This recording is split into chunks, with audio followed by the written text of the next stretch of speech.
এই বিধানসভার মাননীয় স্পিকারের হাতে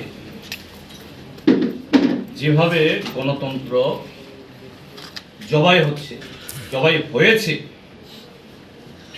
দিনকে রাত, রাতকে দিন করে একটা অসত্যকে এস্টাবলিশ করার জন্য আজকে যে নজির তিনি রাখলেন,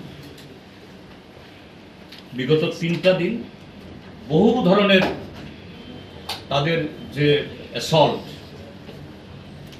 হিউমিলিয়েশন, এটাকে সহ্য করে তবু আমরা জনগণের কথা তুলে ধরতে হবে।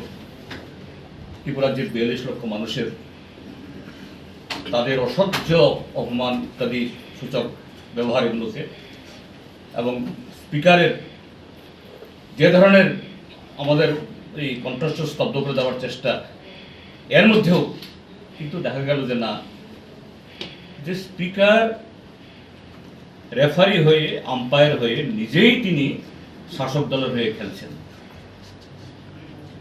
তিনি নিজেই গোল করতে চেষ্টা করছেন। তো এখানে থেকে তো কোনো সুবিচার পাবো না আমরা।